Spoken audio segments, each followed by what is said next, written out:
Morning, everybody. Oscar, thank you. When you first reached out and said, come and talk, I was wondering what I was going to talk. And for a few minutes, I was also thinking what I was going to tell people who've been in this industry for such a long time. It's about a decade since I've been associated with the industry. We've set up the back-end operations for Haibu and Yell, which means basically out of India, Philippines, and Peru, provided services to the businesses in the US, in the UK, Spain, and Latin America. So what I'm hoping to do over the next 20 minutes or so, and I'm trying to wrap it up as quickly as I can, is give you a sneak peek into what we did wrong more than what we did right. I have a few colleagues, ex-colleagues here who have worked at Yale, and they've promised that they'll laugh hard enough when they see a few things that we got absolutely wrong. Now, in the last year plus, I've been with Tata Consultancy Services, and we continue to work with other local search companies in different parts of the world. So that's added to the experience, and I've started seeing that the mistakes are not unique to what Yell or Haibu did. And I think we're all going through some of these challenges.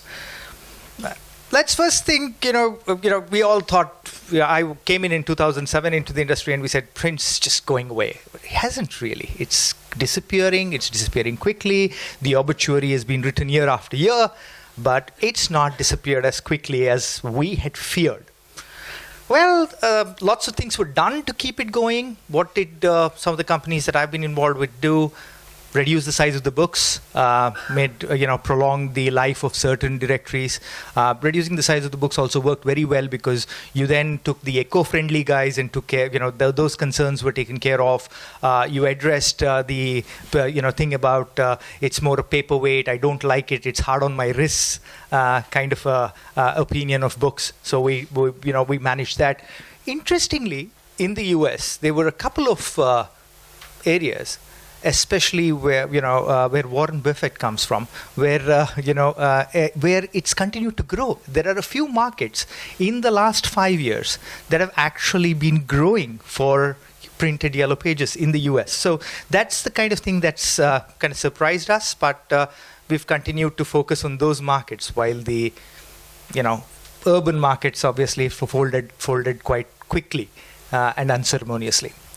The other piece that helped prolong the print directories was a very simple thing called auto-renewal. We bought in an additional clause into the contracts, saying that we will auto-renew unless you cancel, and you will receive a notification. So that kind of brought down the sales effort and prolonged the life of something I'm not at all suggesting that this is going to live for a long time, but it was an important cash cow that we could prolong and keep it giving us revenues for as long as we could. The other bit was obviously going away from premise sales and looking more at telesales, especially if the auto-renewal clause was not applicable in a contract. Try and see if we can quickly get that up and running, and try and do that from locations that were easier, that made more cost sense. The first decisions when we looked at digital, I think the biggest thing that really stood out was we thought we're talking to print customers. We can give them very simple digital products, and that will be sufficient. I would believe that was a mistake in believing that a one-page website is very easy to sell. Let's sell a one-page website. We can upsell later.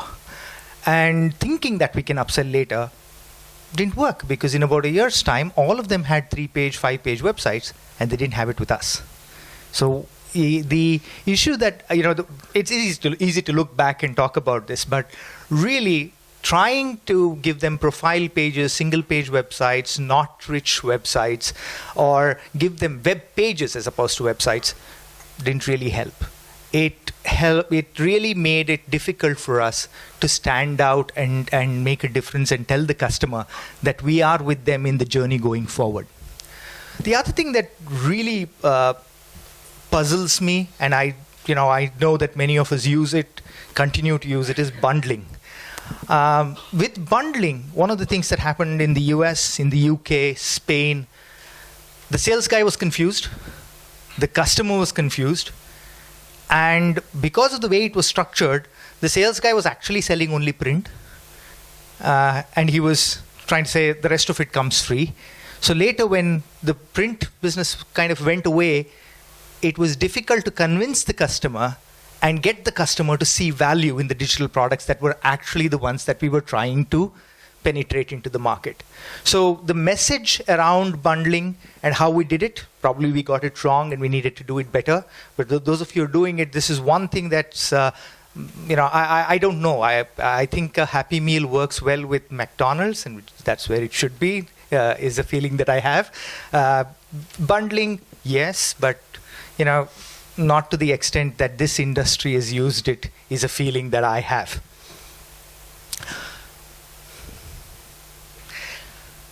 This industry continues, I think, to go through sometimes a huge identity crisis. We don't know who we are. And there's no better case here than Yell/Haibu for this, right? We spent millions and millions of dollars trying to rebrand ourselves, right? We poured money down the drain, and then in a press conference where we were announcing the name, the press said, "So what does this mean, Mr. Pocock?" who was then the CEO, and he said nothing. Well, actually, it meant nothing. We picked the name because it had no other connotation, and we felt that we were going to define what Haibu is to the market over a period of time. But what it did was it absolutely backfired. I think it meant shit in Japanese. Oh, shit. Sorry. Can we edit that? But, the reason I put this up is a lot of us tend to believe, can I sell this as I am today? I think you can. I think it's very smart to have a sub-brand to put that under. It's sometimes a very smart move. I know Peter's looking at a different sales force to take this to the market. But at the end of the day, people trust you. See, the point is we've come back a full circle. In the UK, they went and became Haibu. They did all the work, and now they're back to using Yell again. And this is, this was apparent even at that point in time, because when we were renaming ourselves, when we had just renamed ourselves at Haibu and spent quite a lot advertising on television, I reached the London airport, and at customs, at immigration, I just stood there, and she said, "So who are you here to meet?" I said, "Haibu." She said, "Who?" I said, "Yell." She said, "Oh, you're going to Reading." Right? That's the kind of recall the brand had. And I think riding on that, finding ways to leverage that is what you should do. Please don't do what we did. The other thing is, one of the big things that Haibu fell into was thinking we can become a technology company. We will build our own IP. We will build our own platform. So what did we do? We went and bought Moonfruit. A company that had a web platform, and decided that we were going to do that. Guy is sitting here and he always smiles when I say that. We were using Web's Planet at that time, and it was working perfectly well. There was no need for us to reinvent the wheel. The reason I say this is because for all of you who are looking at stuff, this is changing very, very quickly, right? There are off-the-shelf solutions that are there. They need a little bit of tweaking. Some of them are not built for the volumes that we do, but we will find ways to work with it. We need to find ways, and they're integratable today. I think a few years ago you had a problem where they didn't speak to each other, but they do. And if we can look at it dispassionately, and if you can ride on some of the best platforms, you're in a good place. You should continue to partner and do that. We also went on to decide to do e-commerce, and we went and bought a company called Znode. Okay, again, e-commerce is a key bit. You need that plugin. But please, we are not a product company. We are built to deliver services, and let's do that well. Oh, sorry. The identity crisis is coming back.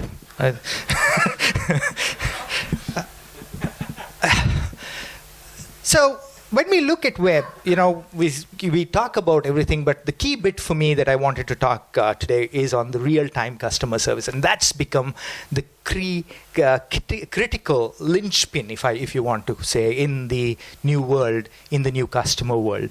I think we need to look at focusing there, and the rest of it really is an outcome of what the industry is like. I mean, we talk about responsive design, we talk about co-creation, but let me spend 1 minute on co-creation. This is something that I think we've done quite well. What we've done is started screen share and telephonic conversation with the customers when we are designing the initial layout of their websites.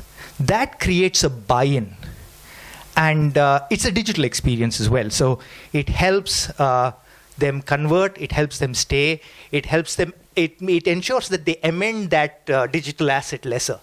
And the less amends means less effort and hence less cost. So the front-end costs have been really helpful. We'll be happy to talk a little more about what we're doing on that front later. I did raise a question when somebody else was speaking on handling the sales team. So one of the things that we've done is we realized that the sales guys can't sell most of the complex offering that we have. So what we've really done is told the sales guy, go there, meet the customer, set up an appointment. And we have a consultant sitting offshore who reaches out to the customer at an appointed time through a screen share and runs them through the actual benefits of the product or the offering. By doing this, one, the overselling concern that we had, because there was a huge churn of customers, and I did that analysis for ELS as TCS, and when we did that analysis, one of the key bits we found was that there was overselling happening, and we went ahead, fixed it by changing in the way in which the promise that the offering has is communicated to the customer. That's had a huge positive impact.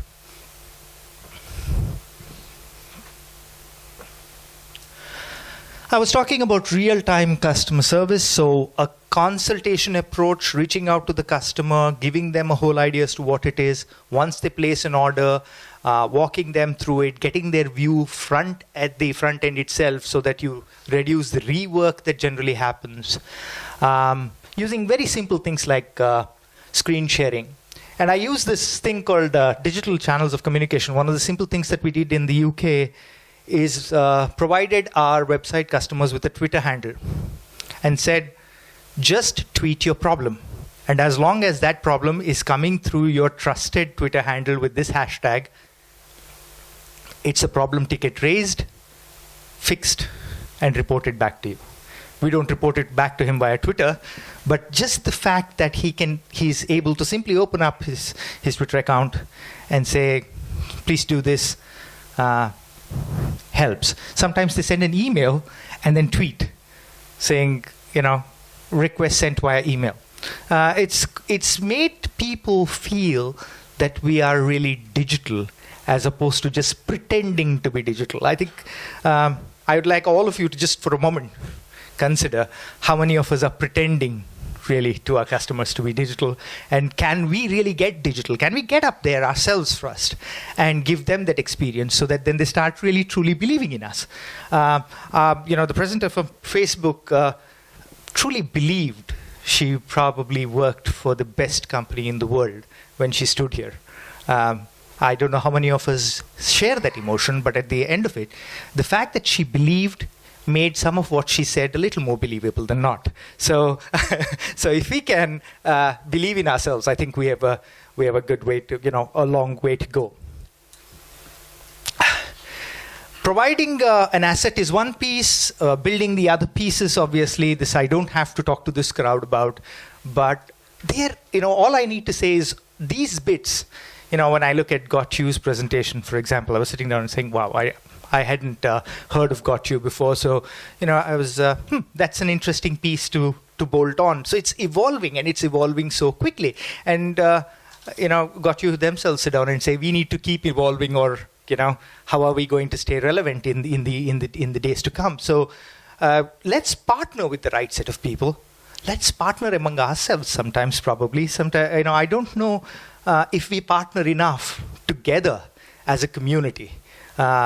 to make these things happen? Do we all believe that we are reinventing things by ourselves, and I can do it better than somebody in the Philippines, I can do it better than somebody in Malaysia, I can do it better than somebody in Myanmar, somebody in India?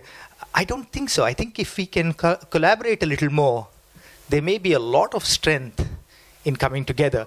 I'm an outsider. I'm just here to share this. But if this group can come together and become a little more, wear the same thinking hats at least once in a while, virtually at least, I think it'll make a huge difference. I like this term. I like this term called phygital. It's the retail industry uses it a lot. It's about the physical store and the digital element of the store coming together, or the digital element of the business and the physical element. We've spoken quite a lot about it, but not used this term. But this is where we are, and I think we are uniquely placed in this particular industry to be able to bridge this. There are many digital companies. There are great companies that are helping retail outlets do a great with their physical presence. But I think we are a good bridge between the two. I sincerely believe that Haibu went down this route and then gave up midway for multiple reasons. But I really believe that bringing in e-commerce, enabling it, bringing in the local commerce, connect between the person on the ground and his store. A lady looking for a little red dress for her daughter doesn't want to go from store to store looking for it. She looks for it online. She blocks it, comes into the store, checks it, and picks it up. This is where we are headed. And we need to make sure that we get this right. I am not standing here saying I have the answer as to how you can get it right. But this is the piece that if we can solve together, we have a long way to go. And that's where our focus should be. We are all suckers for loyalty points. So imagine if we can create a platform where you can change your tires up the street and get a haircut with the points down the street. Because anyhow, whenever you change your tires, it's a haircut. So this is I sincerely do believe this is where we should focus and get to. To end, the key bits that I hope to leave you with. Low-end products, don't do it. Let's not try selling something. Let's not sell commodity. Let's sell value. And let's realize that we have a fantastic identity that we can ride on. Yes, services is where our focus should be. Customer service is where our focus should be. And the industry is changing long enough. Let's partner with the right people. And let's stop pretending. If at the end of this presentation we all believe that we are going to be digital, I think the 18 minutes, 30 seconds that I have spent with you talking here would be worth it. Thank you so much. Thank you.